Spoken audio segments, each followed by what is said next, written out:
যে মানুষগুলোর এখন এই 1 মাস 12-13 দিন 17 দিন পরে যাদের চুলকানি উঠছে, এই কিছু রাম আর বামরা, এরা ডাক দিয়ে বলছে না এগুলোর পেছনে সব শিবিরের কাজ। হ্যাঁ, শিবিরেরই কাজ এইটা। কারণ যুদ্ধ ক্ষেত্রে কৌশল অবলম্বন করা এটা নবীর সুন্নাত। এই কথা বলেন না কেন? বিশ্ব নবী যেদিন মক্কা বিজয় করবেন ওই দিন তিনি কাবা শরীফ থেকে অদূরে একটা জায়গায় তাঁবু টাঙিয়েছিলেন। 10,000 সাহাবী তার সাথে, সবার হাতে তরবারি ছিল।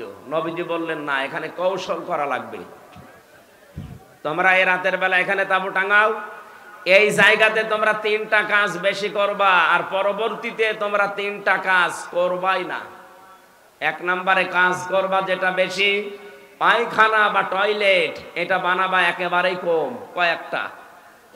যেটা রান্না করে চুলা বলে, রান্নাঘর বলে, এইটা বানাবা মন মতো। 10,000 মানুষ, এক একজন 5টা করে 10টা করে বানাও। আর আমার শত্রু আবু সুফিয়ান, এর বাড়িতে যদি কেউ আশ্রয় নেয় দেখো, তাহলে তাকে কিচ্ছু বলবা না। 1,500 বছর আগের এই ঘটনা ইতিহাসে পড়ার পর আমার মনে হয় এই 1,500 বছর পর 2024 সালে এদেশে যাকে দেখলে আল্লাহর কথা মনে হয় সেই লোকটা বাস্তবে দেখিয়েছে। এই কথা বলছেন? আপনি তাকান, মিলে যাবে একেবারে খাপের খাপ। উনি অবলম্বন করেছিলেন কৌশল। ঢাকা বিশ্ববিদ্যালয়ের শিবিরের সভাপতি এই কয়েকদিন আগ পর্যন্ত কেউ জানতোই না। সে ফেরাউনের কোলে মোসা যেমন লালন পালন হয়েছে, আমার মনে হয় ওইভাবে উনি কাজ করেছে। তারে তো এই দেশের প্রতিটি জনগণের অন্তত সংবর্ধনা দেওয়ার দরকার ছিল এই কৌশল অবলম্বন করার কারণে। আর না, অনেক মুনাফিক, অনেক জালেম এখন উল্টা পাল্টা ফতোয়া দিচ্ছে। হ্যাঁ, কেন? এতদিন তার পরিচয় গোপন ছিল, এতদিন মাথায় তুলে আপনি নাচিয়েছেন, এখন পরিচয়টা দেওয়ার পরে আপনার কি সমস্যা? কি আমি চাই এদেশে ছাত্র দল যেমন প্রতিষ্ঠিত হোক, আমি চাই এদেশে চরমনার আন্দোলনের যারা ছাত্র আছে, ইসলামী শাসনতন্ত্র আন্দোলনের ছাত্র যারা, তারা প্রতিষ্ঠিত হোক।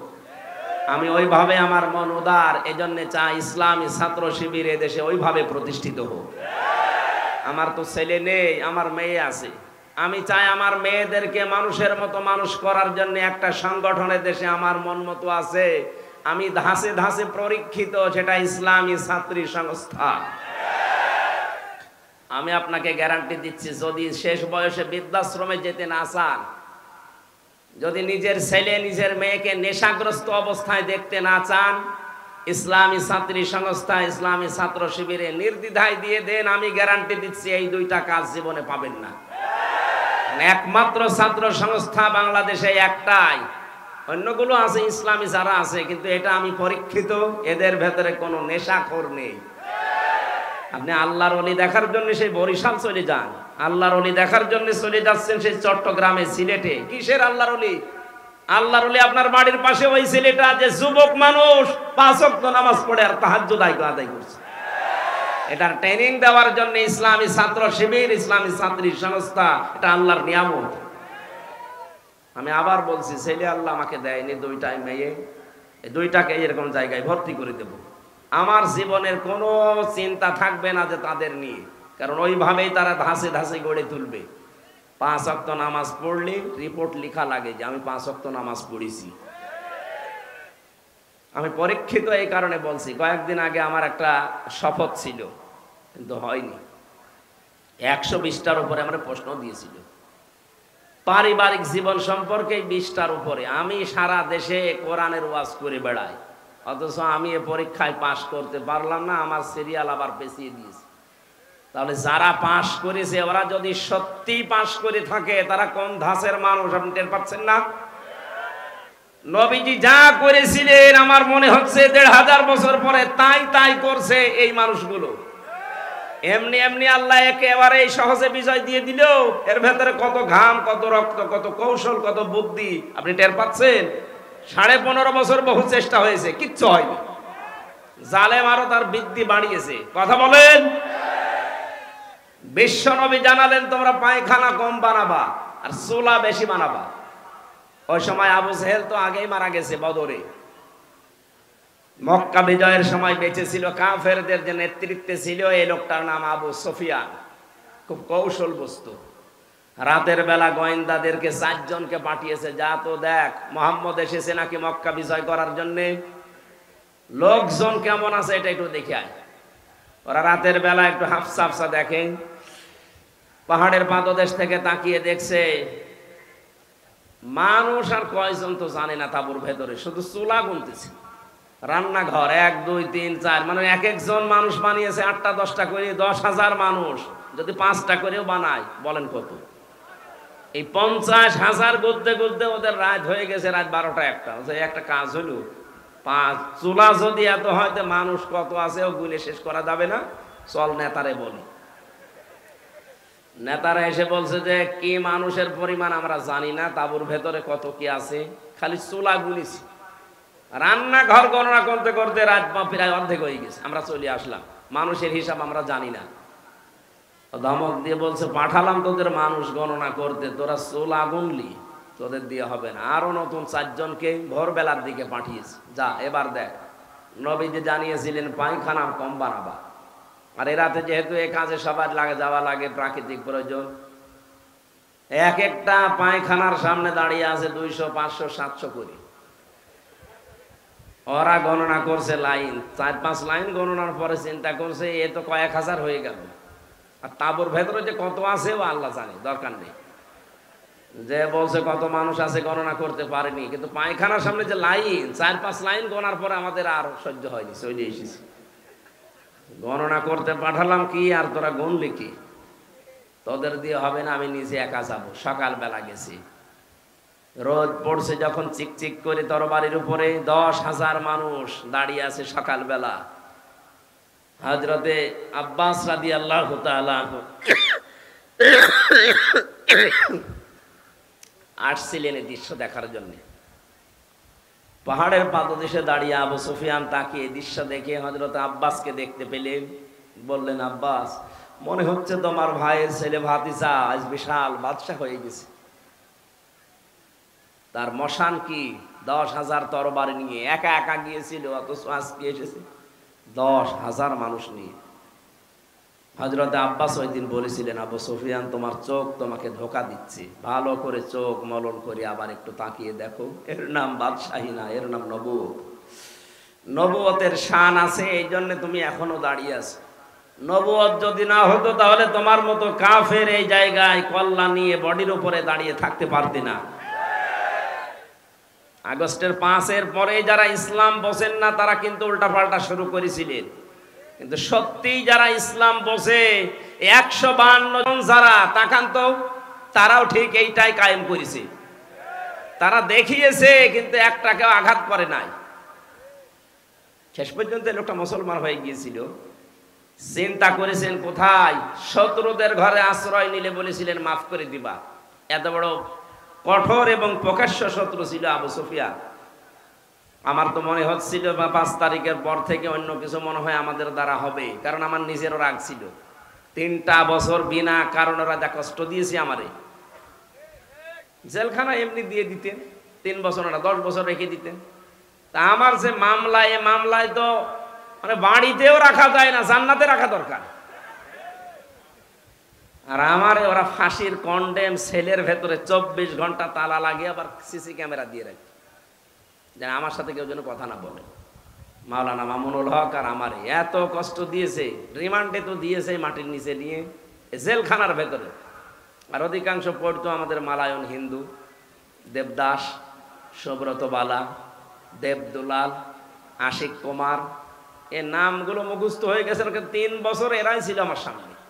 মুসলমান দিত না, মনে করতো মুসলমান দিলে যদি ওর উপর একটু দয়া দেখায়, খাবার দাবারের যে অবস্থা মনে হতো কে যেন খাবারটা মাখিয়ে এরপরে দিস। যারা তাকান তো, তারাও ঠিক এইটাই কায়েম করেছে। তারা দেখিয়েছে, কিন্তু একটাকেও আঘাত করে নাই। শেষ পর্যন্ত লোকটা মুসলমান হয়ে গিয়েছিল। চিন্তা করেছেন কোথায়? শত্রুদের ঘরে আশ্রয় নিলে বলেছিলেন মাফ করে দিবা। এত বড় কঠোর এবং প্রকাশ্য শত্রু ছিল আবু সুফিয়ান। আমার তো মনে হচ্ছিল 5 তারিখের পর থেকে অন্য কিছু মনে হয় আমাদের দ্বারা হবে, কারণ আমার নিজেরও রাগ ছিল। 3টা বছর বিনা কারণে ওরা যা কষ্ট দিয়েছে আমারে, জেলখানা এমনি দিয়ে দিতেন, 3 বছর না 10 বছর রেখে দিতেন। তা আমার যে মামলা, এ মামলায় তো মানে বাড়িতেও রাখা যায় না, জান্নাতে রাখা দরকার। আর আমারে ওরা ফাঁসির কন্ডেম সেলের ভেতরে 24 ঘন্টা তালা লাগিয়ে আবার সিসি ক্যামেরা দিয়ে রাখে, যেন আমার সাথে কেউ যেন কথা না বলে। মাওলানা মামুনুল হক আর আমারে এত কষ্ট দিয়েছে, রিমান্ডে তো দিয়েছে মাটির নিচে নিয়ে, জেলখানার ভেতরে। আর অধিকাংশ পড়তো আমাদের মালায়ন হিন্দু, দেবদাস, সুব্রত বালা, দেবদুলাল, আশিক কুমার, এ নামগুলো মুখস্থ হয়ে গেছে। 3 বছর এরাই ছিল আমার সামনে। মুসলমান দিত না, মনে করতো মুসলমান দিলে যদি ওর উপর একটু দয়া দেখায়, খাবার দাবারের যে অবস্থা মনে হতো কে যেন খাবারটা মাখিয়ে এরপরে দিয়েছে। যিনি আসিফ মাহমুদ ভুইয়া ঘোষণা দিয়েছে আয়না ঘর ভাঙা হবে না, ওইভাবে থাকবে। সারা বিশ্ব থেকে মানুষ যারা পর্যটক আসবে তারা যেন জানে যে এই দেশে একজন জালেম আসিল। ওদের জালেম কার বলতে কোনো দ্বিধা আছে? জালেমকে কেউ যদি জালেম না বলে সেও জালেম। এমনকি জেনে শুনে কেউ যদি জালেমের পক্ষ নেয়, নবীজি বলেন সে আমার উম্মত থেকে খারিজ হয়ে যায়। এবার আপনি কি করবেন, আপনার সিদ্ধান্ত। প্রকাশ্য যে লোকটা জুলুম করেছে, নিজের উপরে জুলুম করেছে, পরিবারের উপরে, সমাজের উপরে, জনগণের উপরে, জালেমদের কোনো ক্ষমা আমরা করলেও হবে না, কারণ আল্লাহ নিজে মামলা দেবে জালেমের বিরুদ্ধে।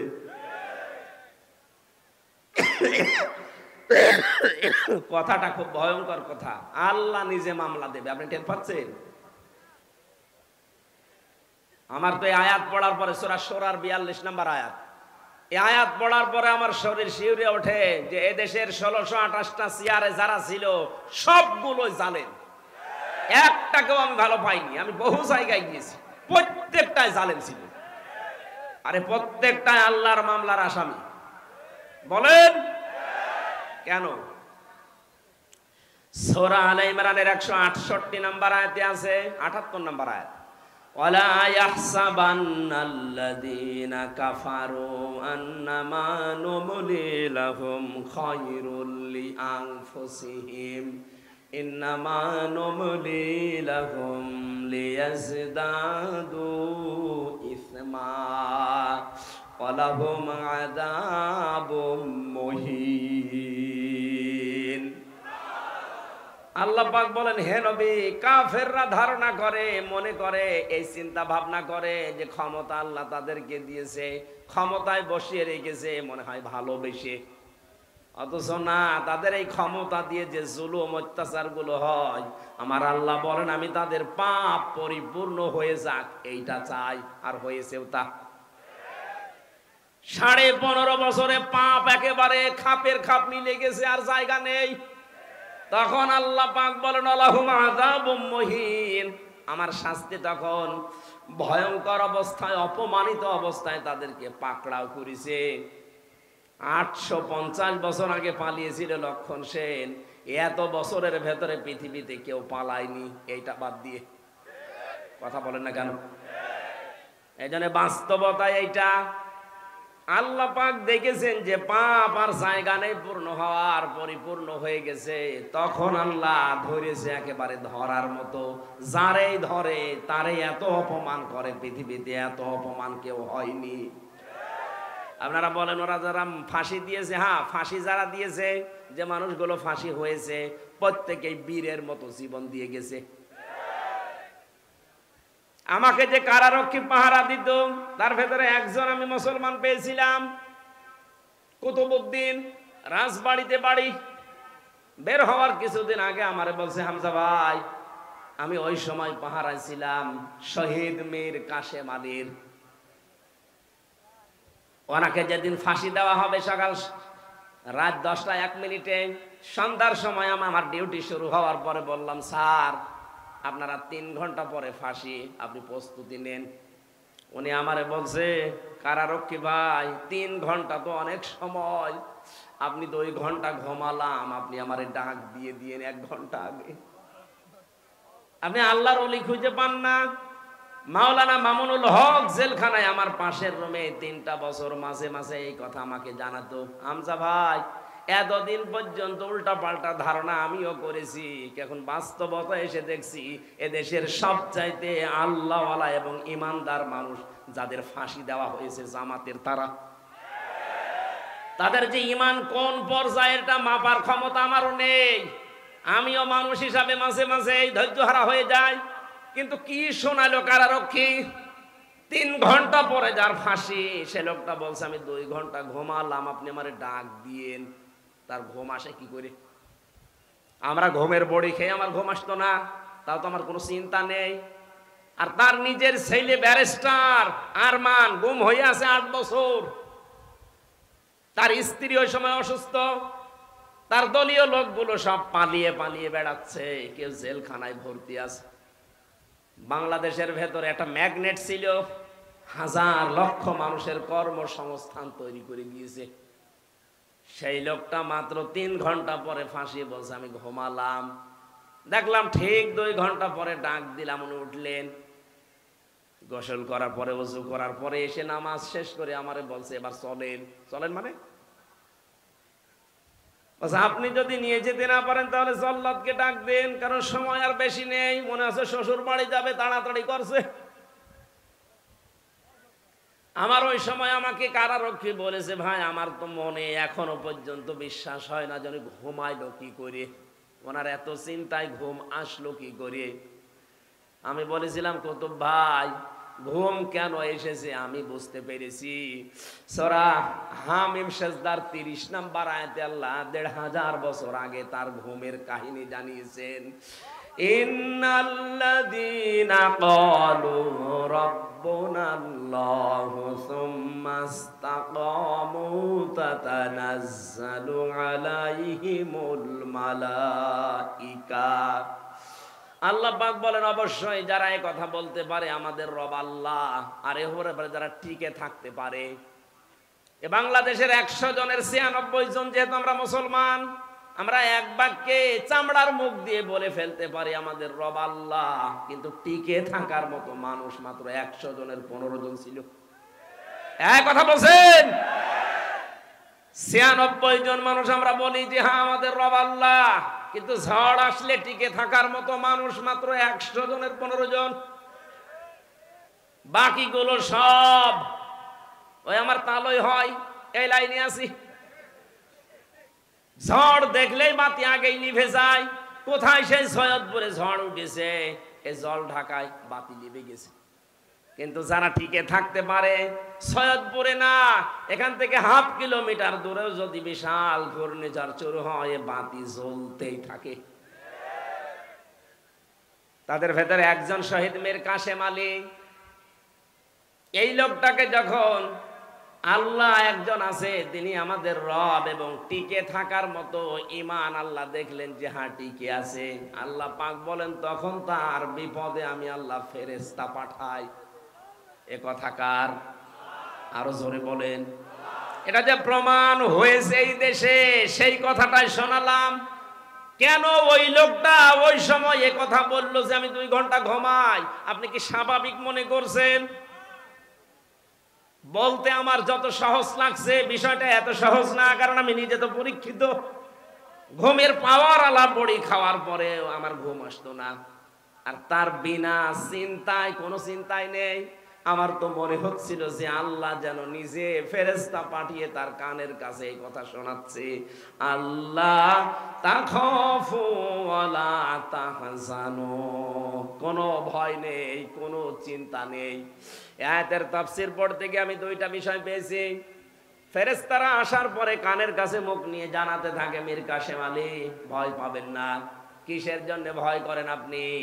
ওই যে জান্নাত দেখা যাচ্ছে, ওয়াবশিরু বিল জান্নাহ। 2 নম্বরে ভয় নেই, চিন্তাও নেই। কিসের চিন্তা? হয়তো আপনার ছেলে ব্যারিস্টার গুম হয়ে আছে, এই চিন্তা হতে পারে। আপনার দ্বারা লক্ষ লক্ষ মানুষের কর্মসংস্থান তৈরি হয়েছে, তাদের কি হবে এই চিন্তা হতে পারে। কারণ বাতিলরা সবগুলো 2 নাম্বারই করে নিয়ে নিয়েছে। এই যে ইসলামী ব্যাংক, এক কথা বলছে না কেন? যতগুলো প্রতিষ্ঠান তিনি বানিয়েছিলেন ইবনে সিনা সহ অধিকাংশগুলোই বিভিন্ন কায়দা কৌশলে এই বাতিলরা সব নিজের মন মতো নিয়েছে। এখন আল্লাহ পাক আবার সময় দিয়েছে, এগুলো সব আস্তে আস্তে এরা ফেরত পাচ্ছে। ইসলামী ব্যাংক এখন আবার দাঁড়িয়ে যাবে, কারণ যত টাকা আপনি আত্মসাৎ করেছেন সব এখন ফেরত নেওয়া হচ্ছে। চিন্তা করবেন না, এই মানুষগুলো নিয়ে আপনার দলীয় লোকজন সব পালিয়ে বেড়াচ্ছে, কেউ জেলখানায় ভর্তি আছে, আপনার স্ত্রী অসুস্থ, কোনো চিন্তা নেই, সবগুলো আমার আল্লাহ নিজের হাতে তুলে নিয়েছে। এই কারণেই তিনি মনে হয় বলছিলেন, ভাই তাড়াতাড়ি করে আমার নিয়ে চলেন, আমি জান্নাত দেখতে পাচ্ছি। আল্লাহর ওলি আমরা খোঁজার জন্য কত জায়গায় টাকা পয়সা খরচ করি, এ মানুষগুলোর অ্যাক্টিভিটিস আমি নিজে দেখতে পেয়েছি, এই কারণে শোনালাম। আল্লাতি কুনতুম তুআদুন, যার ওয়াদা আল্লাহ নিজে করেছেন, নাহানু আউলিয়াউকুম ফিল হায়াতিদ দুনিয়া ওয়া ফিল আখিরাহ। ফেরেশতারা যেন এসে বলে, আমরা আপনাদের বন্ধু ছিলাম দুনিয়ায়, বন্ধুই যদি না হবে, মাত্র 1000-এর উপরে জীবন দিয়ে গেল কিছুদিন আগে। আমার তো মনে হচ্ছে শুধু শহীদ আবু সাইদ না, রায়হান, মুগ্ধ, ইয়ামিন না, এদের সাথে আল্লাহ আবাবিল পাঠিয়েছিলেন। কয়েক ঘন্টার ব্যবধানে যে এত পরিবর্তন হয়ে যাবে। কুষ্টিয়াতে আমার সামনে 5 তারিখে 14 জন মারা গেছে, একটার আগে। 1:30টার সময় যখন উনি পালাচ্ছে শুনলাম, কে যেন আমাকে জানিয়েছে। পরবর্তীতে শুনলাম যে ওর পরে আরো 2 জন মারা গেছে, 16 জন। ওই পর্যন্ত যারা গুলি চালিয়েছিলেন তাদের কোনো ক্ষমা নেই। তার ভেতরে একজন ছিল আমার বাড়ির নিচে, ওরে যদি জনগণ পায় কুষ্টিয়াতে পিটিয়ে মেরে ফেলবে। আপনি তো নিজেও জানতেন যে উনি পালিয়েছে 1:30টার সময়, 4টা পর্যন্ত গুলি চালালেন কার হুকুমে বলেন?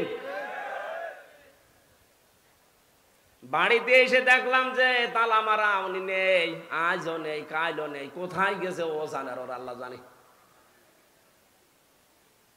আমি যে কথা বলার জন্য ছোট্ট কাহিনীটা বললাম, সত্যি কোন মানুষ যদি আল্লাহকে রব বলার পরে টিকে থাকতে পারে, মহান আল্লাহ তাকে যে সাহায্য করে জমিনে, এটা আমরা নিজে দেখেছি। এই জন্য আমাদের ঈমান যা ছিল আল্লাহ আরো বাড়িয়ে দিয়েছেন, বলেন আমিন। এটা যেন টিকে থাকে। আমরা মুনাফিকি করতে চাই না। এই দেশ এখন ইসলামপন্থীদের হাতে সবচাইতে বড় নিরাপদ, এটা প্রমাণ হয়ে গেছে। ইসলাম যাদের কাছে নেই তাদের কাছে দেশ নিরাপদ না। তারা সুযোগ পেলে মারিং কাটিং করবে, বেঁচেও দিতে পারে। কিন্তু যাদের কাছে ইসলাম আছে তারা এ দেশ জীবন দিয়ে হলেও রক্ষা করবে। তার প্রমাণ আবু সাইদ। এই কথা বলি না কেন? সুতরাং আমরা চাই 58 জন যখন হয়ে গেছে, আর কিছুদিন সময় দেন, এ দেশের 100 জনের 100 জন চাইবে যে দেশে ইসলাম ছাড়া আর কিছু চলতে দেব না ইনশাআল্লাহ। যারা দায়িত্বে আছে এরা যেহেতু অধিকাংশ গুলোই মুসলমান, আল্লাহ এই মানুষগুলোকে যেন ওমরের মতো পাল্টিয়ে দেন। জোরে বলেন না কেন আমিন। পৃথিবীতে ভালো কাজ বলে আমরা যারা অনেক দরবার থেকে, অনেক জায়গা থেকে, অনেক দল থেকে ভালো কাজের এই শব্দটা নিয়ে চিল্লাপাল্লা হয়। ভালো কাজ কোনটা, এইটা আজকে কোরআন দিয়ে আমরা জানবো। এরপরে সামনে আমাদের জীবন ওই ভালো কাজে লাগাবো ইনশাআল্লাহ। সূরা মুলকের 2টা আয়াত পড়েছি। প্রথম আয়াত আল্লাহর একত্ববাদ, আল্লাহর পরিচয়, বড়ত্ব, মহত্ব, গুরুত্ব, এই সমস্ত বিষয় নিয়ে আলোচনা আছে, আমি ওইটাই গেলাম না। দ্বিতীয় আয়াতে আছে আল্লাহ রাব্বুল আলামিন বলেন, আল্লাযী খালাকাল মাউতা ওয়াল হায়াতা লিয়াবলুয়াকুম আইয়ুকুম আহসানু আমালা ওয়া হুয়াল আজিজুল গফুর। বলেন আমিন। রাব্বুল আলামিন বলেন সূরা মুলকের 2 নম্বর আয়াতে, তিনি সে আল্লাহ যিনি তোমাদের মউত আর হায়াত বানিয়েছেন একটা পরীক্ষা করার জন্য, যে সবচাইতে বেশি ভালো কাজ করে তার কাছে যেতে পারে। আমরা যেহেতু সবাই যাওয়া লাগবে, এটা আপনি যেতে চান আর না চান যাওয়াই লাগবে, এটাই ফাইনাল। কথা বলেন। যাওয়ার আগে আল্লাহ দেখতে চাই আইয়ুকুম আহসানু আমালা, সবচাইতে ভালো কাজকে তার কাছে নিয়ে যেতে পারে। আল্লাহ কিন্তু আমাদের কাছে বেশি কাজ চান না, তিনি ভালো কাজ চান। তাফসীর পড়তে গিয়ে আয়াতের তাফসীরে হক্কানিতে পেয়েছি, কোন মানুষ যদি কোন কাজকে ভালো কাজ হিসাবে রূপ দিতে চায়, চারটা বিষয় লাগবে। আপনি আমি ভালো কাজ মনে করে করলে ওটা ভালো হবে না। ওটার শর্ত কয়টা? চারটা। বলেন বলেন। এক নম্বরে, ভালো কাজ করতে হলে ওই বিষয়ে জ্ঞান লাগবে, যেটা আরবিতে এলেম বলে। যে কোনো কাজ করার আগে ওই বিষয়ের জ্ঞান অর্জন করা লাগবে আগে। দুই নম্বরে, আপনার নিয়ত হওয়া লাগবে পরিশুদ্ধ।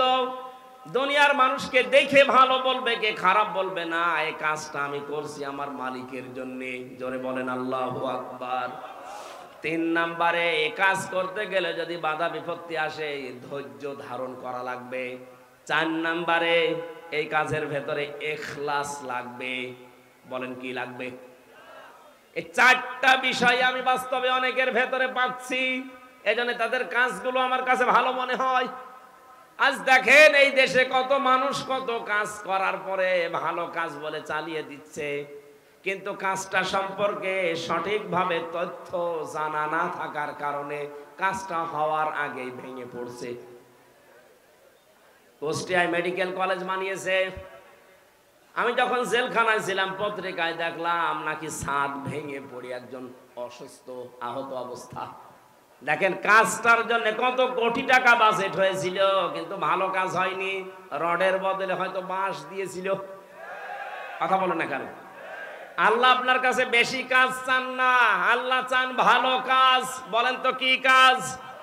ভালো কাজের প্রথম শর্ত, ওই বিষয়ে জ্ঞান লাগবে। বাংলাদেশ জামাত ইসলামী আর ইসলামী ছাত্র শিবির, ইসলামী ছাত্রী সংস্থা, আমি যা দেখেছি বাস্তবে এইটাই চাচ্ছে। যাকে যেই লাইনে উঠাতে চায় ওই লাইনের অভিজ্ঞ করে তুলে দিচ্ছে। আপনি বিচারপতির লাইনে, অ্যাডভোকেটের লাইনে, আইনজীবীদের লাইনে, ডাক্তারের লাইনে, ব্যবসায়ের লাইনে, যে লাইন বলেন আপনি তাকান। জামাত ইসলামী শিবিরের লোক যে লাইনে আছে দেখবেন ওই বিষয় খুব অভিজ্ঞ। আমি তো তাই পেয়েছি। অ্যাডভোকেটদের ভেতরে এখন সারা দেশে একজনের নাম শোনা যায় বেশি, অ্যাডভোকেট শিশির মুনির। শিবিরের কেন্দ্রীয় সেক্রেটারি ছিল। সুবহানাল্লাহ বলতে পারেন নাই? অন্য কত বড় বড় দলের রাজনৈতিক দলের কেন্দ্রীয় সেক্রেটারি সভাপতি তো আমরা দেখতে পাচ্ছি, তাদের এখন সব ফইলের বিড়াল বের হচ্ছে। শরীয়তপুরের একজন, নাম নিলাম না, সে ছিল বাংলাদেশ ছাত্রলীগের সভাপতি। তার যে কত টাকা এই 15 বছরের ভেতরে হয়েছে সে জানি আর আল্লাহ জানে। কোন এই মানুষগুলো দায়িত্ব পায়নি কোনোদিন।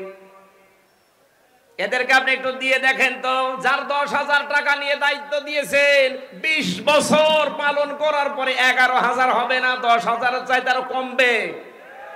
কারণ এই কাজের অভিজ্ঞতা তাদের সবচাইতে বেশি। চিকিৎসা বিভাগের দিকে তাকান, আমি তাকিয়ে দেখেছি ফরিদপুরের ডাক্তার শাহিন জব্দার, খুলনার ডাক্তার মতিয়ার রহমান, চট্টগ্রামের ডাক্তার আশিকুর রহমান, যতগুলো ডক্টর আমরা পাচ্ছি সব এই বিষয়ের এক একজন সর্বোচ্চ অভিজ্ঞতা সম্পন্ন। ডাক্তার মতিয়ার রহমানের নাম বললাম, সারা পৃথিবীর ভেতরে 8 জনের নাম পেয়েছি আমরা, যে মানুষগুলো অপারেশন করে ছাড়া কম্পিউটারের মাধ্যমে পিত্তথলির পাথর বের করার অভিজ্ঞতা সবচাইতে বেশি। শুধু বাংলাদেশ না, সারা পৃথিবীর ভেতরে, তার ভেতর উনি একজন। এই মানুষগুলো সব এখান থেকে তৈরি হওয়া। এজন্য ভালো কাজ যদি আমরা করতে চাই, আগে ওই বিষয়ের অভিজ্ঞতা থাকা লাগবে, আমাদের এলেম থাকা লাগবে, জ্ঞান থাকা লাগবে। 2 নম্বরে কি বললাম? এলেম থাকলেই হবে না, ওই বিষয়ে নিয়ত ঠিক করা লাগবে। বাস্তবে আমি যতটুকু ওয়াজ করছি আমি দেখতে পাচ্ছি এদের নিয়ত 100-তে 100% সহি। 3 নম্বরে ধৈর্য ধারণ করা, এটাও আমি পেয়েছি। টিকে থাকতে গিয়ে 15.5 বছরে কত ধৈর্যের পরীক্ষা যে দেওয়া লেগেছে ওই জায়গাগুলোতে, আপনি হয়তো বাস্তবে টের পাননি, আমি নিজে টের পেয়েছি। বৈষম্য বিরোধী ছাত্র আন্দোলন এমনি শুরু হয়নি, 15.5 বছরে ফার্স্ট ক্লাস ফার্স্ট হওয়ার পরেও 80 রোল নাম্বার সে জায়গায় চলে যায় টাকা দিয়ে, আর 1 রোল নাম্বার সে চলে যায় একেবারে পেছনের লাইনে। এই কারণে আন্দোলন আরম্ভ হয়েছিল। সুতরাং ধৈর্যের পরীক্ষায় তারা উত্তীর্ণ হয়ে গেছে। 4 নম্বরে যেটা ইখলাস, এটা আমার ছাড়া তো আপনি বেশি বুঝবেন না, আমি তো নিজে পরীক্ষা করে দেখছি ইখলাস কার ভেতরে বেশি। এমন একটা দলের নাম বলছি যে দলে লক্ষ লক্ষ মানুষ এই দেশে এখন, কিন্তু একটা বেনামাজি নেই। সুবহানাল্লাহ বলতে পারেন না? একটা দুর্নীতি করেছে এমন প্রমাণ নেই, অথচ তারাও রাষ্ট্রের বড় বড় দায়িত্ব পালন করেছে। চরিত্রহীন নেই, জেনাখোর নেই, এমনকি বিড়ি খায় এমন মানুষ এই দলে নেই। এর চাইতে আস্থার জায়গা যদি কোনো জায়গায় পান, আপনি আমারে নিয়ে চলেন, আমি সেখানে যাব। কিন্তু এর চাইতে আস্থার জায়গা যদি না থাকে, আহ্বান জানাচ্ছি ফিরে আসেন। বলবেন যে আমরা তো দাওয়াত দেয়নি, দাওয়াত দিয়ে গেলাম। এরপরে যদি আপনি দাওয়াত না মেনে উল্টা দিকে যান, এটা আপনার কপালে আগুন লাগবে, আমার আর কিছু করার নেই। আল্লাহ আমাদের মওত আর হায়াত বানিয়ে পাঠিয়েছিলেন ভালো কাজ করার জন্য। 2 নম্বর ব্যাখ্যায় আসছি, এ পৃথিবীতে সবচাইতে ভালো কাজ আল্লাহ পাক যাকে জানিয়েছেন তিনি আমাদের রাসূল। কথা বলেন না কেন? আর রাসূলের কাছ থেকে ভালো কাজটা যারা শিখেছে তারা হচ্ছে সাহাবায়ে কেরাম। বলেন, সাহাবায়ে কেরামের দিকে তাকান, তারা সবচাইতে ভালো কাজ বুঝতো এই জমিনে আল্লাহর বিধান কায়েম করা। এই জন্য মাঝ মুআব্বিজের মতো মাত্র 12 বছর 13 বছরের বালক ভালো কাজ এটা জানার পরে নিজের গুড়মুড়িকে উঁচু করে জিহাদের ময়দানে যাবার জন্য চেষ্টা চালিয়েছে। যেহেতু এইটা এখন ভালো কাজ পৃথিবীতে, আমরা চাই আল্লাহর এই জমিনে 56,000 বর্গ মাইলে আল্লাহর বিধান কি করে কায়েম করা যায় সেই চেষ্টা করা, এটা ভালো কাজ। এটা কি কাজ? এর জন্য যদি সময় দেওয়া লাগে, এর জন্য যদি টাকা পয়সা খরচ করা লাগে, এই ভালো কাজ করতে রাজি আছেন না নেই? আজ 53 বছর বাবা চালিয়েছে, স্বামী চালিয়েছে, চাচা চালিয়েছে, বোন চালিয়েছে, ম্যাডাম চালিয়েছে, শুধু এখন দেখতে বাকি আছে আল্লাহর এই কোরআন দিয়ে দেশ চললে কেমন দেখা যায়। আমার বড় আশা এটা দিয়ে বাংলাদেশ চলছে, এটা যেন আমি দেখে মরতে পারি। কারা কারা এটা চান দেখি? লিল্লাহে তাকবীর।